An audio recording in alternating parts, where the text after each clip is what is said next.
जब प्लासी का युद्ध खत्म हुआ तो प्लासी के युद्ध खत्म होने के बाद तो रॉबर्ट क्लाइव पहला, प्लासी का युद्ध कब हुआ था? 1757 को। तो बंगाल का प्रथम गवर्नर बना रॉबर्ट क्लाइव। प्लासी के युद्ध के बाद बंगाल का प्रथम गवर्नर कौन बना? प्रथम गवर्नर बना रॉबर्ट क्लाइव। उसके बाद फिर रॉबर्ट क्लाइव वापस चला गया इंग्लैंड। फिर 1765 में बक्सर का युद्ध हुआ 1764 में।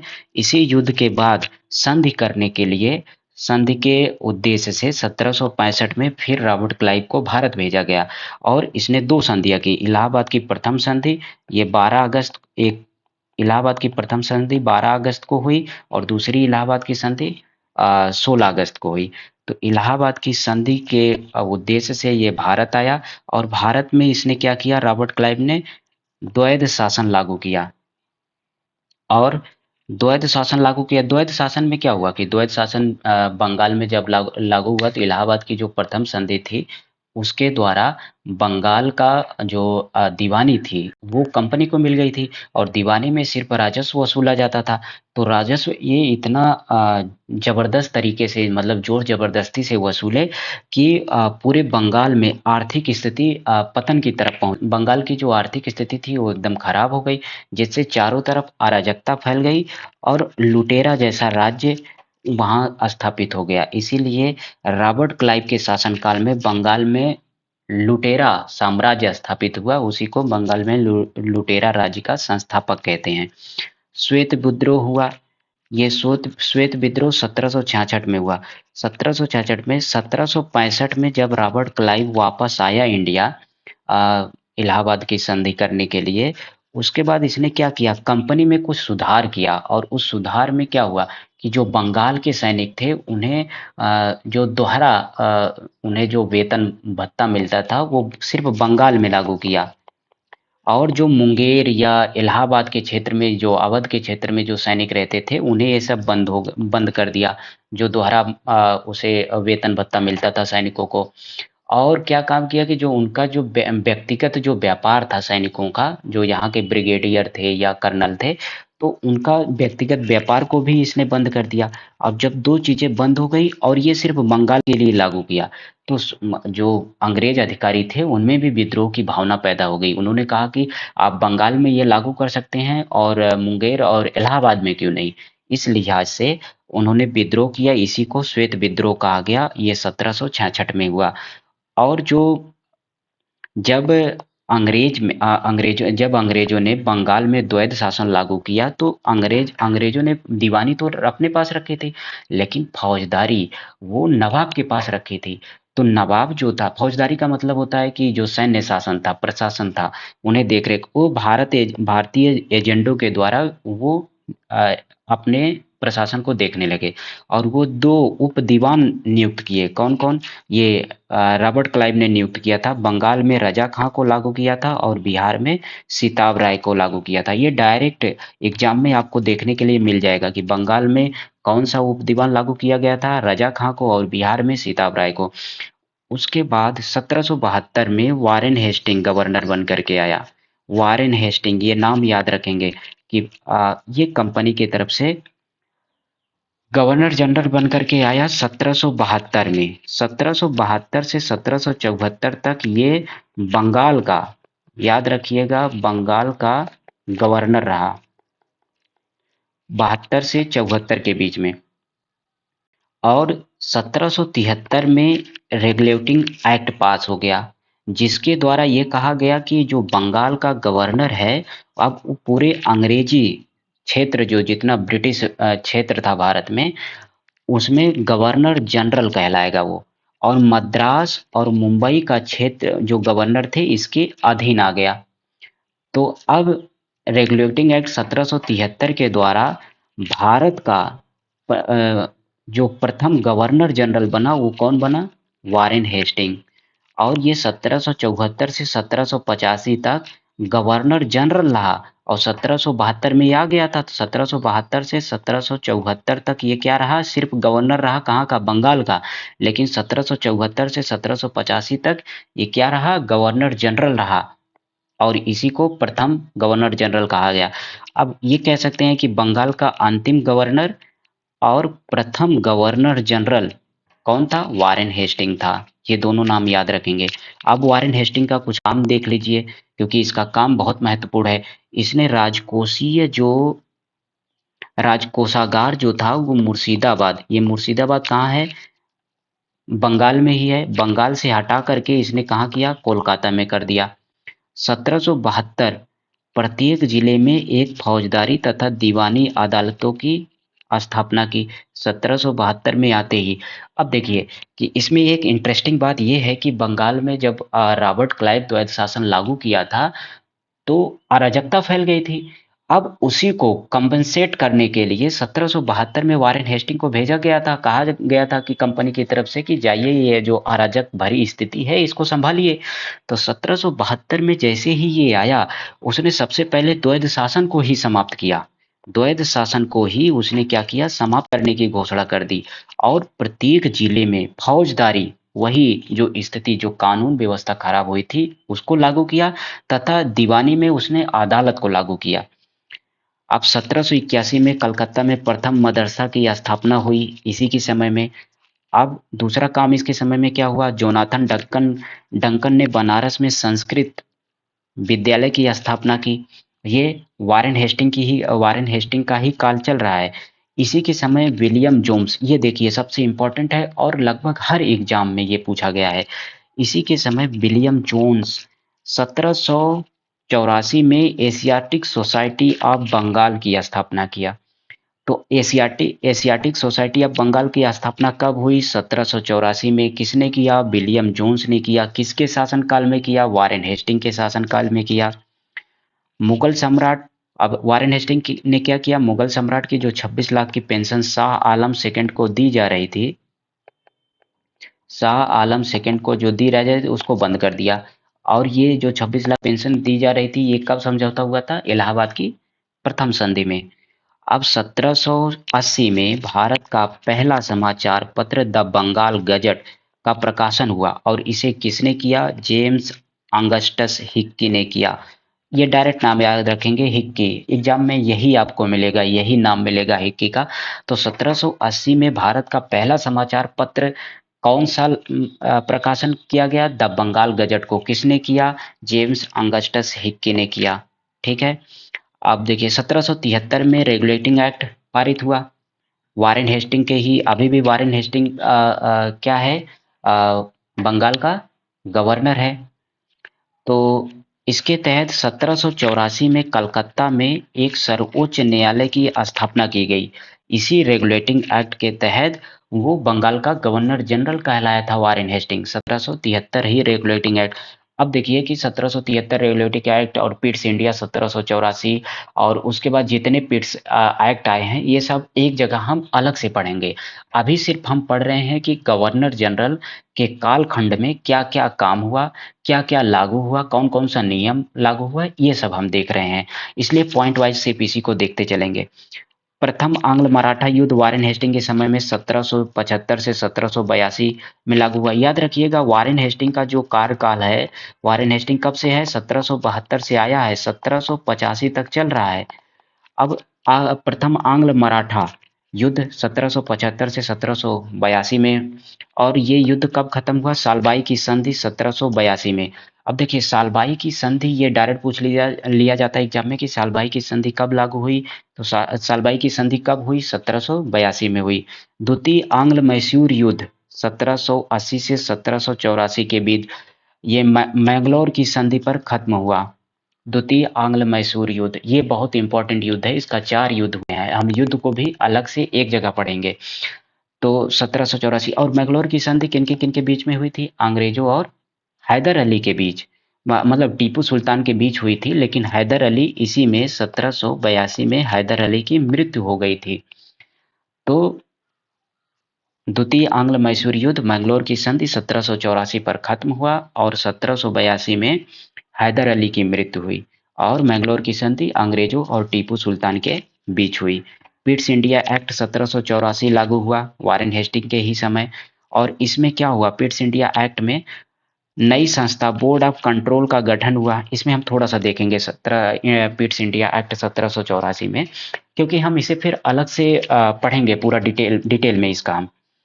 नए द्वैध शासन की शुरुआत हुई। कौन नए शासन? बोर्ड ऑफ कंट्रोल, जो बोर्ड ऑफ डायरेक्टर्स है ये इंग्लैंड में पहले से बना हुआ था, लेकिन बोर्ड ऑफ कंट्रोल जो बना ये पिट्स इंडिया एक्ट 1784 के माध्यम से बना। तो ये दोनों अब नए शासन, नए द्वैध शासन की लागू किए, क्योंकि विषय को अब बंटवारा हो जाएगा। कुछ विषय बोर्ड ऑफ कंट्रोल देखेगी और कुछ सब्जेक्ट को बोर्ड ऑफ डायरेक्टर्स देखेगा। वारेन हेस्टिंग के अब क्या किया कि वारेन हेस्टिंग ने ये जो पिट्स इंडिया एक्ट है इसका विरोध कर दिया। वारेन हेस्टिंग, क्योंकि वारेन हेस्टिंग बहुत कुछ सुधार पहले से ला चुका था, तो इसने विरोध किया। अब इनके विरोध करने से जो कंपनी है वो इंग्लैंड में इनके ऊपर, जो वारेन हेस्टिंग है इसके ऊपर महाभियोग चला दिया, और ये महाभियोग चलाया, लेकिन 1785 में ये सभी आरोपों से मुक्त हो गया। कार्नवालिस देखते हैं कि अब बंगाल का जो गवर्नर जनरल है ये कार्नवालिस बना। 1786 में कार्नवालिस वापस आया, 1786 से 1793 तक रहा, और उसके बाद ये 1805 में एक बार वापस पुनः आया। तो कार्नवालिस दो बार आया था, 1786 में एक बार 1805 में।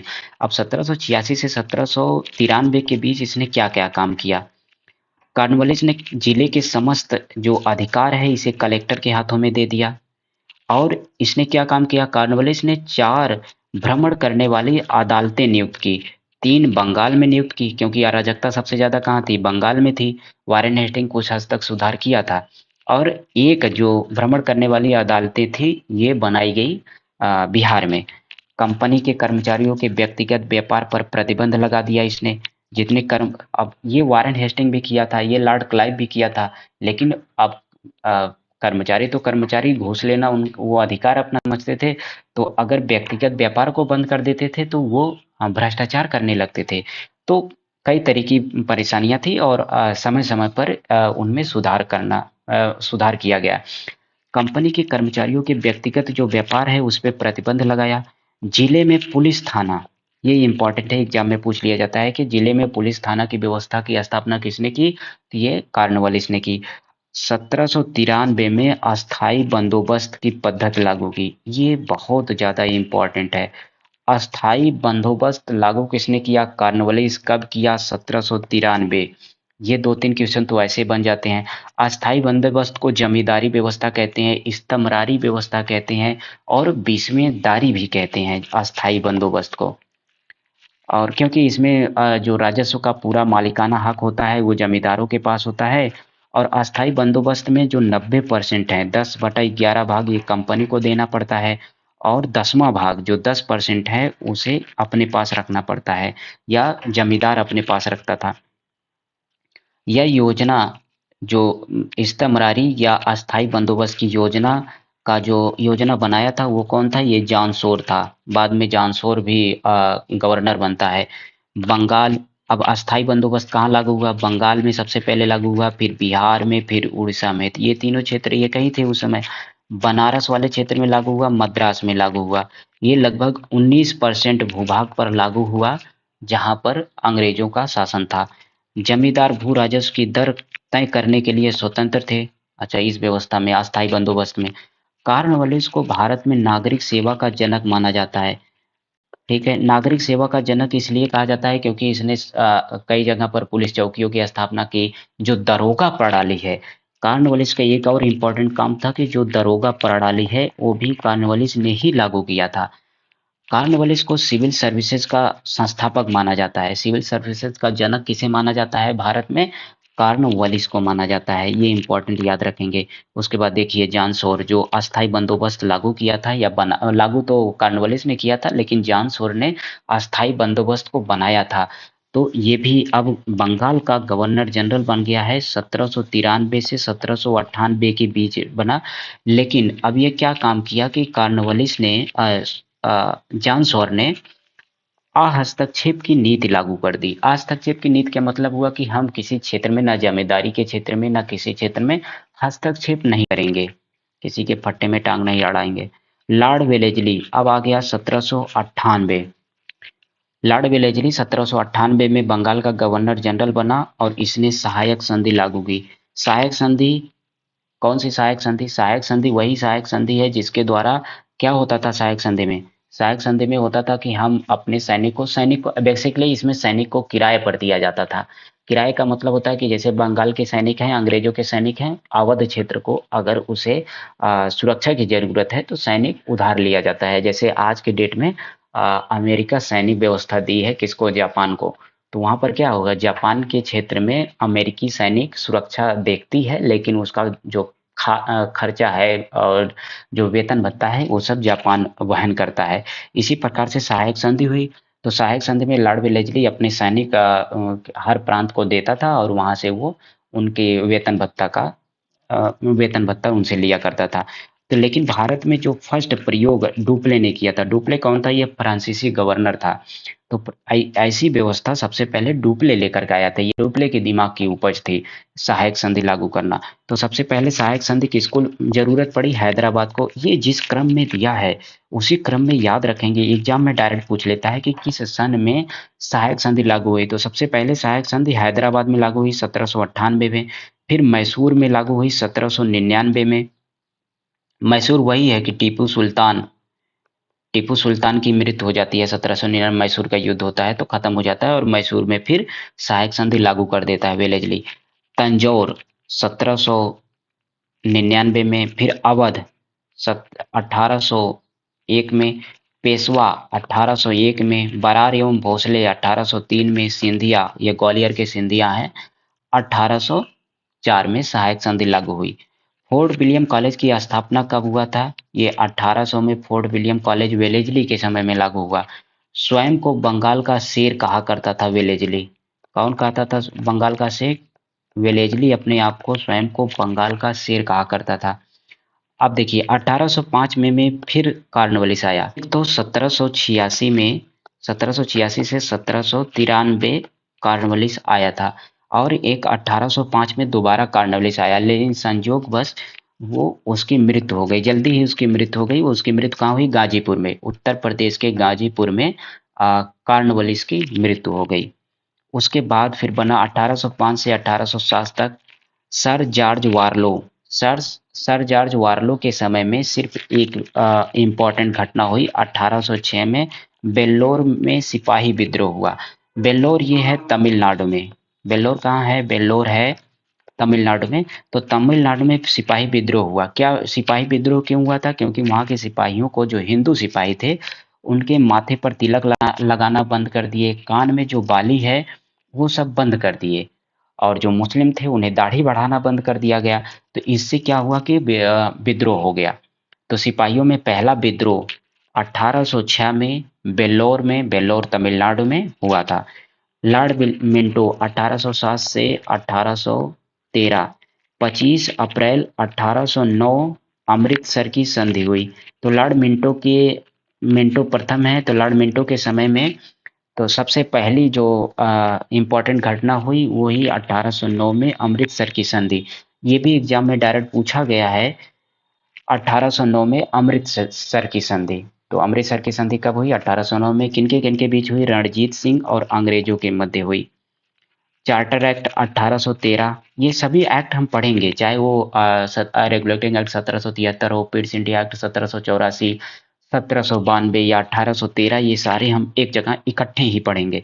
तो चार्टर एक्ट 1813 पास हुआ। किनके काल में हुआ? मिंटो प्रथम के काल में हुआ। और 1813 में क्या हुआ था कि एक तरफा मुक्त व्यापार की जो नीति है उसे बंद कर दी गई, उसे लागू कर दी गई, और कंपनी का जो भारत पर व्यापारिक एकाधिकार था उसे खत्म कर दिया गया। केवल चीन के साथ व्यापार को, और चीनी और चीन दो व्यापार लागू किया गया था। चीन के साथ चाय का व्यापार और चीनी का व्यापार ये कंपनी के अधीन था। बाकी सारा जो व्यापार था वो कंपनी का एकाधिकार को समाप्त कर दिया गया था, क्योंकि उस समय कौन चल रहा था?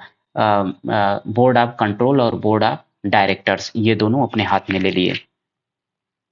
लॉर्ड हेस्टिंग, देखिए एक उधर सबसे पहला जो बंगाल का गवर्नर जनरल बना था जो 1772 में आया था, 1772 में जो आया था वो कौन था? Warren Hasting. अब कौन है? Lord Hasting. इन दोनों में कंफ्यूजन होता है हमेशा, तो कंफ्यूज नहीं होइएगा, आराम से देखिएगा कि लॉर्ड हेस्टिंग है ये। 1813 से 1823 तक इसने शासन किया। इसने क्या काम किया? 1817 में पिंडारियों का दमन किया। ये जो पिंडारी थे ये मराठा साम्राज्य के बहुत सहायक, एक प्रकार से ये डकैत थे, डाकू थे।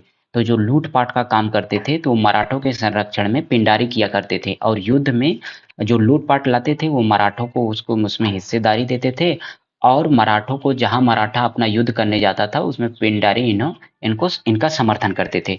तो मराठों की शक्ति का अंतिम रूप से, अब लॉर्ड हेस्टिंग के बारे में हम पढ़ रहे हैं, तो लॉर्ड हेस्टिंग ने मराठों की जो शक्ति का अंतिम रूप से खात्मा किया, पिंडारियों का दमन हुआ, मराठा कमजोर हुए। फिर जो थर्ड आंग्ल मराठा युद्ध हुआ ये 1816 से 1817 में थर्ड मराठा युद्ध हुआ, और इसी में मराठों का अंतिम रूप से खात्मा हुआ, और मराठा में जो नाना साहब थे उन्हें कानपुर भिठूर भेज दिया गया पेंशन पे। तो उसके बाद से जितने मराठा पेशवा बने, वैसे पेशवाई भी खत्म हो गई थी, तो लेकिन जितने भी मराठा साम्राज्य के उत्तराधिकारी बने सभी पेंशन भोगी रहे नाना साहब के बाद। अब आंग्ल जो दूसरा काम हुआ लॉर्ड हेस्टिंग के समय में, आंग्ल नेपाल युद्ध हुआ 1814 से 1816 के बीच में। और कौन सी संधि पर आंग्ल नेपाल युद्ध? संगोली की संधि पर। याद रखिएगा, संगोली की संधि अंग्रेजों और नेपालियों के बीच हुई थी 1816 में।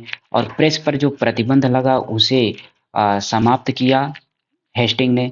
हेस्टिंग ने क्या किया कि जो प्रेस पर प्रतिबंध लगाया गया था उसे समाप्त कर दिया। 1822 ईस्वी में जो टेनेसी एक्ट हुआ, काश्तकारी अधिनियम, ये बहुत ज़्यादा इम्पोर्टेंट है क्योंकि ये दिशा और दशा दोनों बदल देती है भारत की। 1822 ईस्वी में जो टेनेसी एक्ट, काश्तकारी एक्ट, ये हेस्टिंग के समय लागू हुआ, और इसे कहा जाता है रैयतवाड़ी या महलवाड़ी व्यवस्था। ये सबसे पहले कहाँ लागू हुई थी? तमिलनाडु में लागू हुई थी 1793 ईस्वी में। इसमें लगभग 51% भूभाग पर जो अंग्रेजों के अधीन ब्रिटिश क्षेत्र था, तो उसमें 51% भूभाग पर रैयतवाड़ी और महलवाड़ी व्यवस्था लागू हुई।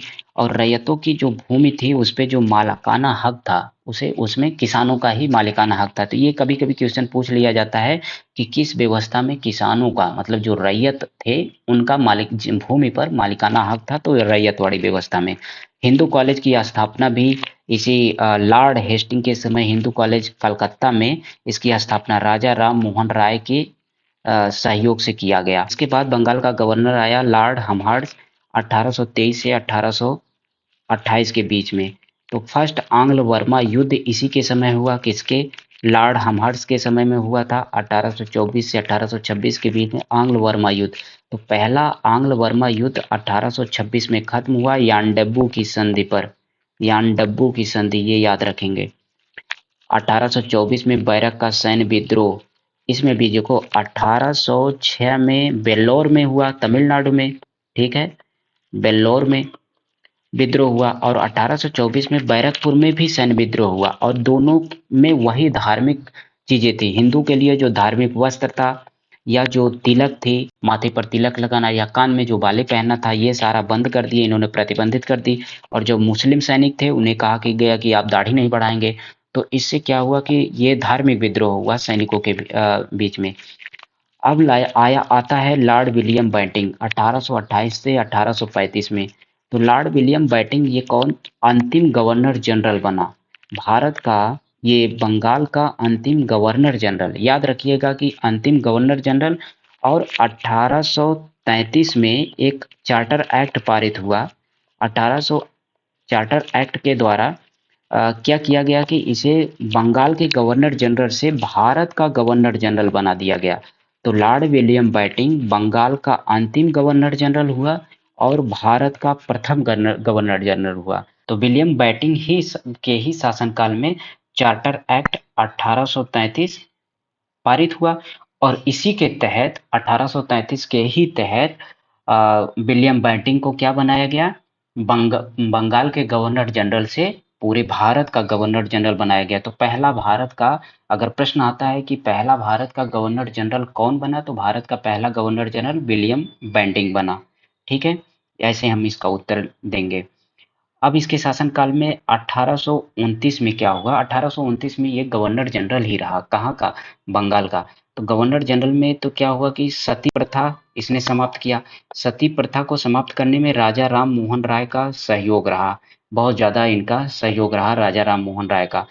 अकबर और मराठाओं ने भी सती प्रथा पर रोक लगाने का प्रयास किया। तो कभी-कभी मल्टीपल चॉइस आ जाता है, उसमें कई सारे कथन मिल जाते हैं। तो अकबर, याद रखिएगा, अकबर भी सती प्रथा को रोक लगाने का प्रयास किया और मराठाओं ने भी रोक लगाने का प्रयास किया। तो दो लोगों को याद रखेंगे। और ये विलियम बेंटिंक का तो याद ही रखेंगे कि 1829 में सती प्रथा को इसने पूर्णतः समाप्त किया, और किसके सहयोग से? राजा राम मोहन राय के सहयोग से। 1830 में इसने क्या समाप्त किया? ठगी प्रथा को इसने समाप्त किया, और किसके सहयोग से? कर्नल स्लीमैन के सहयोग से। देखिए, ये क्वेश्चन पूछा गया है, पहले पूछ चुके हैं कि ठगी प्रथा से संबंधित कौन सा कर्नल था, तो स्लीमैन का नाम पे टिक लगाएंगे। लेकिन और अगर पूछा जाए कि किसके शासनकाल में, तो विलियम बेंटिंक के शासनकाल में। तो दोनों क्वेश्चन यहीं से बनेंगे, और इसको ध्यान से इस पे चूज करेंगे हम। तो 1830 में ठगी प्रथा और 1829 में सती प्रथा को समाप्त किया। किसने समाप्त किया? और किस गवर्नर जनरल के शासनकाल में समाप्त हुआ? विलियम बेंटिंक के शासनकाल में। देखिए, शिशु बालिका की हत्या, शिशु बालिका मतलब वही भ्रूण हत्या की हत्या, तो शिशु बालिका पर इसने प्रतिबंध लगाया कि शिशु जो बालिका है, पहले बेटियां जब पैदा होती थी तो उनकी हत्या कर दी जाती थी। उसके बहुत सारे सामाजिक और आर्थिक कारण थे, दोनों तरह के कारण थे। लेकिन अभी हम देखते हैं कि इसमें शिशु बालिका हत्या पर प्रतिबंध किसने लगाया? तो विलियम बेंटिंक ने लगाया। तो विलियम बेंटिंक का ये कुछ सामाजिक सुधार का कार्य था। मैकाले के कहने पर अंग्रेजी को शिक्षा का माध्यम बनाया। अब देखिए, मैकाले जब आया तो मैकाले ने कहा कि अंग्रेजी माध्यम को शिक्षा का, अंग्रेजी मीडियम को ही इसने शिक्षा को माध्यम बनाया। वो अंग्रेजी को ही माध्यम क्यों बनाए? इसलिए बनाए क्योंकि जो भारतीय थे, तो भारतीय को तो भारतीय आता था, मतलब हिंदी तो आती थी, यहाँ की रीजनल लैंग्वेज आती थी, लेकिन वो रीजनल लैंग्वेज अंग्रेजों को समझने में कठिनाई होती थी। तो इसलिए उन्होंने अंग्रेजी का माध्यम लगाया, और जिससे वो एक और मानते थे कि अंग्रेजी जानने वाला सुपीरियर था, वो अपने आप को सुपीरियर भी समझते थे। तो इस वजह से मैकाले ने दूरदर्शिता का परिचय दिया उस समय। तो 1835 में कलकत्ता मेडिकल कॉलेज की स्थापना किसके शासनकाल में हुआ? बेंटिंक के शासनकाल में हुआ। अफीम के व्यापार पर नियमित अफीम के व्यापार को जो है नियमित कर दिया गया। नियमित मतलब होता है कि जो हर जगह से अफीम का व्यापार हो रहा था, उसको रोक करके कहीं-कहीं से करने लगा। स्पेसिफिक जो प्लेसेस थे, उन उन स्थानों पर अफीम का व्यापार करने के लिए कहा गया। जैसे कि मुंबई के बंदरगाह से निर्यात करने का अधिकार दिया गया कि आप मुंबई से कर सकते हैं। तो गुजरात और केरला के जो बंदरगाह थे, वहाँ पर रोक लगाई गई। ठीक है? तो अब इसके बाद बना चार्ल्स मेटकाइफ। चार्ल्स मेटकाइफ सिर्फ 1 वर्ष के लिए अ, भारत का गवर्नर जनरल बन करके आया। तो भारत के गवर्नर जनरल 1 वर्ष के लिए बना, तो इसने क्या काम किया? प्रेस के नियंत्रण को इसने हटा दिया। इसीलिए इसे कहा जाता है कि भारतीय प्रेस का मुक्तिदाता। तो ये प्रश्न बहुत बार पूछा गया, भारतीय प्रेस का मुक्तिदाता कौन था? वो था चार्ल्स मेटकॉफ। याद रखेंगे इसको। लॉर्ड ऑकलैंड की बात करते हैं, तो लॉर्ड ऑकलैंड 1836 से 1842 तक भारत का गवर्नर जनरल रहा। प्रथम आंग्ल युद्ध इसी के समय शुरू हुआ था। किसके समय? ऑकलैंड के 1836 से 1842। और प्रथम आंग्ल अफगान युद्ध जो शुरू हुआ 1839 से 1842 ईस्वी में। ठीक है, आंग्ल अफगान युद्ध चला ऑकलैंड के शासनकाल में। 1839 में कलकत्ता से दिल्ली जीटी रोड की मरम्मत किया। तो जीटी रोड की मरम्मत कलकत्ता से दिल्ली के लिए 1839 ईस्वी में ऑकलैंड के समय हुआ था। जीटी रोड के बारे में जानते हैं, यह शेरशाह सूरी ने बनवाया था। Ground track road. लॉर्ड एलिनबरो, इसके बाद भारत का गवर्नर जनरल बना लॉर्ड एलिनबरो। 1842 से 1844 के लिए ये बना। प्रथम आंग्ल अफगान युद्ध समाप्त हुआ। देखिए, प्रथम आंग्ल अफगान युद्ध शुरू कब हुआ था? 1839 से 1842 ईस्वी के बीच में शुरू हुआ था। और ये किसके शासनकाल में शुरू हुआ था? ऑकलैंड के शासनकाल में शुरू हुआ था। लेकिन ये खत्म किसके शासनकाल में हुआ? एलिन बरो के शासनकाल में, इसको याद रखेंगे। दास प्रथा का उन्मूलन, इसको बहुत तरीके से याद रखेंगे, मतलब बहुत जबरदस्त क्वेश्चन है, इसमें कंफ्यूजन बहुत ज्यादा होता है एग्जाम में। तो दास प्रथा हुआ, ठगी प्रथा हुआ, और सती प्रथा हुआ, इन सब का मतलब क्रम याद रखेंगे। तो दास प्रथा का उन्मूलन किसके शासनकाल में हुआ? लॉर्ड एलिन बरो के शासनकाल में दास प्रथा का उन्मूलन हुआ, 1843 के एक्ट में। ठीक है, ये इसको याद रखेंगे। 1843 में रविवार की छुट्टी की शुरुआत हुई। तो रविवार की छुट्टी की शुरुआत किसके शासनकाल में हुआ? लॉर्ड एलिन बरो के शासनकाल में शुरुआत हुई। तो ये भी इसको याद रखेंगे, 1843 में रविवार की छुट्टी का शुरुआत हुआ। लॉर्ड हार्डिंग के बारे में पढ़ते हैं। तो इसके बाद भारत का गवर्नर जनरल कौन बना? लॉर्ड हार्डिंग बना। 1844 से 1848 तक प्रथम आंग्ल सिख युद्ध भी शुरू हो गया। 1845 से 1846 के बीच में प्रथम आंग्ल सिख युद्ध। तो प्रथम आंग्ल सिख युद्ध कब समाप्त हुआ? लाहौर की संधि पर समाप्त हुआ। ठीक है, इसको याद रखेंगे। लाहौर की क्या हुई? संधि हुई, तब जाकर के प्रथम आंग्ल सिख युद्ध समाप्त हुआ। 1801 लाहौर की संधि कब हुई थी? 1846 में। नर बलि प्रथा मतलब मानव बलि प्रथा पर भी हार्डिंग ने प्रतिबंध लगाया। तो दो चीजें हार्डिंग के एक शासनकाल में याद रखेंगे, एक प्रथम आंग्ल युद्ध शुरू हुआ था और वो खत्म भी हुआ था 1846 के लाहौर की संधि पर, और मानव बलि प्रथा जो थी उस पर इसने प्रतिबंध लगाया। किसने प्रतिबंध लगाया? लॉर्ड हार्डिंग ने प्रतिबंध लगाया।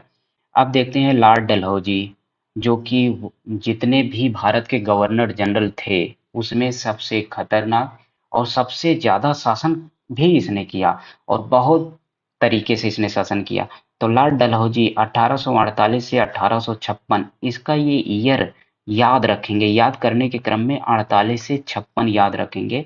इसने 8 सालों तक शासन किया। तो लॉर्ड डलहौजी की बात करते हैं, तो इसने सबसे पहला अपना सिद्धांत लेके आया, डॉक्ट्रिन ऑफ लैप्स, मतलब विलय की नीति, व्यापकगत सिद्धांत भी इसे कहते हैं और विलय की नीति भी इसे कहते हैं। तो सबसे पहले विलय की नीति में कौन सबसे पहले विलय की नीति में आया? तो सतारा। तो 1848, ये पूरा क्रम याद रखेंगे कि विलय की नीति में डलहौजी के व्यापक सिद्धांत में सबसे पहला जो राज्य था, सबसे पहले जो प्रांत था जो अंग्रेजों के अधीन आया, सतारा 1848। दूसरा था जैतपुरा बुंदेलखंड का क्षेत्र और संभलपुर उड़ीसा का क्षेत्र, ये 1849। बघाट हिमाचल प्रदेश का है 1850 में। उदयपुर एमपी में है, ये है 1852। झांसी 1853, अंग्रेजों के शासनकाल में, अंग्रेजों के शासन में आ गया झांसी। अवध को कुशासन का आरोप लगा करके 1856 में, ये देखिए 1856 में अवध को कुशासन का आरोप लगा करके उसने अपने अधीन कर लिया। और उस समय, जिस समय अवध पर कुशासन का आरोप लगा करके डलहौजी ने उसे अपने अधीन किया, उस समय अवध का नवाब कौन था? वाजिद अली शाह। इंपॉर्टेंट है, याद रखेंगे ध्यान से कि अवध का नवाब उस समय कौन था? वाजिद अली शाह, और यही वाजिद अली शाह अवध का अंतिम नवाब बना। द्वितीय आंग्ल युद्ध भी डलहौजी के समय हुआ, 1848 से 1849 के बीच में द्वितीय आंग्ल युद्ध हुआ। ठीक है, और द्वितीय ही आंग्ल युद्ध में पंजाब को ब्रिटिश में मिला लिया गया। ठीक है, पंजाब को ब्रिटिश शासन में कब मिलाया गया? 1849 में, याद रखेंगे, बहुत इंपॉर्टेंट है, ये पूछ चुका है पहले में। ठीक है, कोहिनूर हीरा महारानी विक्टोरिया को यहीं से भेज दिया गया। ठीक है, द्वितीय आंग्ल वर्मा युद्ध, डलहौजी के समय द्वितीय आंग्ल वर्मा युद्ध हुआ, और जो निम्न आंग्ल वर्मा मतलब छोटा जो वर्मा वाला पार्ट था उसे 1852 में अंग्रेजों ने अपने अधीन ले लिया। ठीक है, 1852 का मतलब होता है कि डलहौजी के ही समय।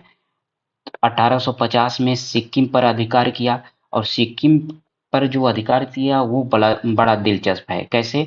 वहां पर अंग्रेज डॉक्टर गए तो उन पर आरोप लगा दिया, कि किस प्रकार से आरोप लगाया, कि मतलब उनके ऊपर आरोप लगाया, उन आरोप के द्वारा उसने पूरे सिक्किम को अपने में मिला लिया। सोचिए किन किन तरीकों से, कौन कौन से हथकंडे अपना करके वो राज्यों को अपने अधीन डलहौजी कर रहा था। जैसे अवध को देख लीजिए, उसने कहा कि यहाँ पे बहुत सारा बहुत ज्यादातर कुशासन है, और प्रशासन बहुत ज़्यादा गड़बड़ है, कानून व्यवस्था बहुत ज़्यादा गड़बड़ है, तो उसके अधीन पर अवध को भी उसने अपने मिला लिया। ठीक है। और ऐसे ही 1850 में सिक्किम पर भी उसने 2 डॉक्टरों को पर आरोप लगा करके अपने में अधीन कर लिया। 1852 में इनाम कमीशन की स्थापना कर दी उसने। और इनाम कमीशन में क्या हुआ, जो भूमि रहित, जो भूमि कर रहित थी, जिस भूमि पर कर नहीं मिल रहा था, उन ऐसे जागीरों को पता लगा करके उन्हें छीन लेता था, अपने में लेता था। 1854 अब आया। 1854 में वुड डिस्पैच लागू किया। कौन? डलहौजी ने। तो याद रखेंगे, ये हम डलहौजी का ही शासनकाल पढ़ रहे हैं। तो भारत का जो अंतिम गवर्नर जनरल डलहौजी बनेगा। तो 1854 में वुड डिस्पैच लागू हुआ। और वुड डिस्पैच में कलकत्ता, मद्रास और बम्बई में एक एक विश्वविद्यालय बना वुड डिस्पैच के माध्यम से। और वुड डिस्पैच को ही भारत की शिक्षा का मैग्ना कार्टा कहा गया। मैग्ना कार्टा कहा गया, क्योंकि इसमें महिलाओं के लिए भी शिक्षा का अधिकार दिया गया। और कई जो शिक्षा का माध्यम था, शिक्षा की जो नीति थी वो लागू हुई। तो 1854 वुड डिस्पैच लागू हुआ किसके शासनकाल में? लॉर्ड डलहौजी के शासनकाल में। और कलकत्ता, मद्रास और बम्बई में एक एक विश्वविद्यालय का निर्माण हुआ। और इसे भारत की शिक्षा का मैग्ना कार्टा कहा जाता है। तो इसको हम याद रखेंगे। डलहौजी को भारत में रेलवे का जनक माना जाता है। अब देखिए कुछ इसके जो विकासशील कार्य हैं उनके बारे में हम देखते हैं। तो भारत में रेलवे का जो विकास किया वो कौन किया? डलहौजी ने। तो भारत में पहली बार रेल चली, कब चली? 16 अप्रैल 1854 में पहली बार भारत में डलहौजी ने रेल चलवाई। कहाँ से? बम्बई से थाने के बीच में 34 किलोमीटर तक। ठीक है। तो डलहौजी का इसके बारे में याद रखेंगे। 1854 में नया पोस्ट ऑफिस एक्ट, मतलब डाक ऑफिस जो डाकखाना है उसका अधिनियम पारित हुआ। भारत में पहली बार डाक टिकट का प्रचलन हुआ 1854 में। डलहौजी का ही शासनकाल चल रहा है। अब डलहौजी ने देखिए कितना काम किया। पहली बार सार्वजनिक निर्माण विभाग की स्थापना की। सार्वजनिक निर्माण विभाग की स्थापना किया उसने। 1854 में स्वतंत्र विभाग के रूप में लोक सेवा विभाग की स्थापना किया। लोक सेवा पीडब्ल्यूडी का इसने स्थापित किया। 1853 में कलकत्ता और आगरा के बीच पहली बार बिजली से संचालित तार सेवा शुरू की। ये भी क्वेश्चन पूछा जा चुका है कि कलकत्ता से आगरा के बीच में और कब चालू की गई? 1853 में पहली बार कौन तार बिजली। ठीक है। शिमला को ग्रीष्मकालीन राजधानी बनाया। तो ये भी प्रश्न पूछा जा चुका है कि ग्रीष्मकालीन राजधानी शिमला को किसने बनाया? तो डलहौजी ने बनाया। इसको हम याद रखेंगे। अब देखते हैं 1853 का चार्टर एक्ट। तो 1853, अब डलहौजी आया था 1848 से 1856 के बीच में। 1853 में ये अंतिम चार्टर एक्ट आया। 1853 का जो चार्टर एक्ट है ये अंतिम चार्टर एक्ट है। इसमें देखते हैं क्या हुआ। तो इसमें प्रशासनिक जो अधिकारी थे उनकी नियुक्ति का अधिकार संचालन मंडल से वापस ले लिया गया। अब संचालन मंडल कौन है? इसी को कहा जाता है कोर्ट ऑफ डायरेक्टर्स, संचालन मंडल। अब संचालक जो मंडल है कोर्ट ऑफ डायरेक्टर्स है। जो कोर्ट ऑफ डायरेक्टर्स की अगर हम बात करते हैं तो कोर्ट ऑफ डायरेक्टर से ये अधिकार वापस ले लिया चार्टर एक्ट 1853। क्योंकि जो प्रशासनिक अधिकारी थे अब उनकी नियुक्ति जो है वो प्रतियोगी परीक्षा के माध्यम से होने लगी।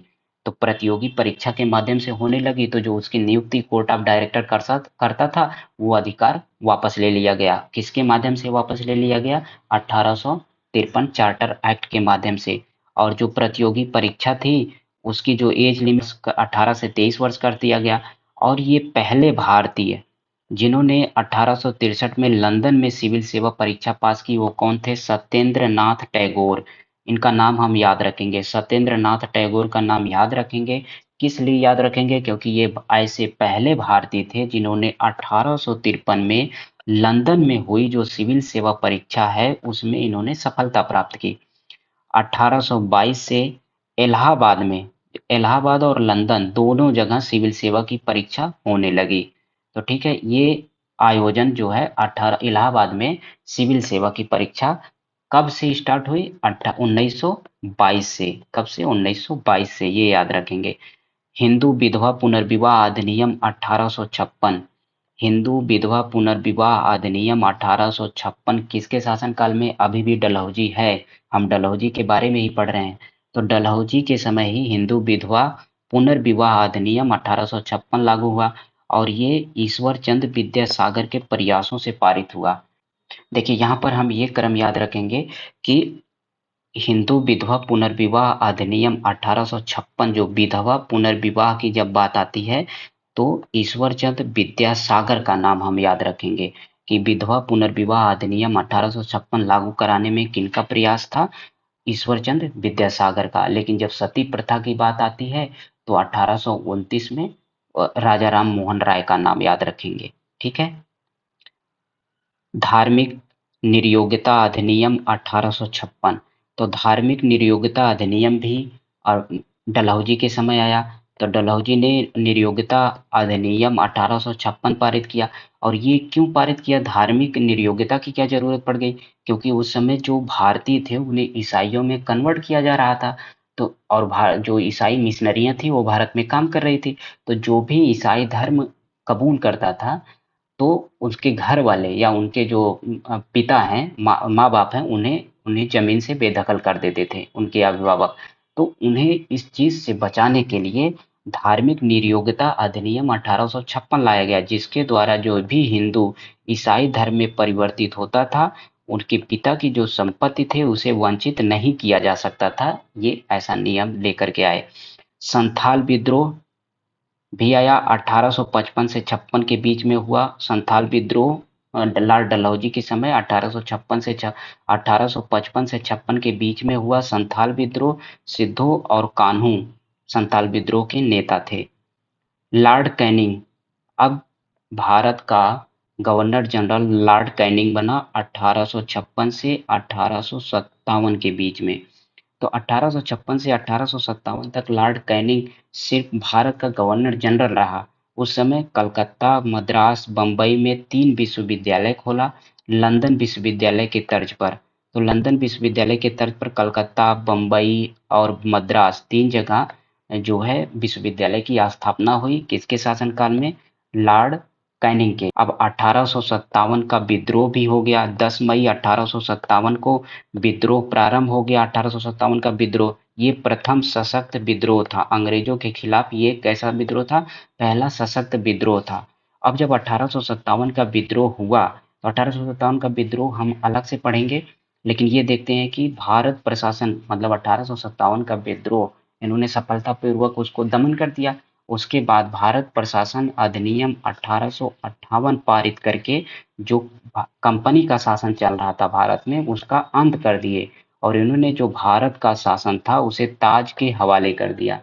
मतलब अब जो ब्रिटिश संसद थी उनके हवाले भारत का प्रशासन हो गया, भारत का अधिकार हो गया।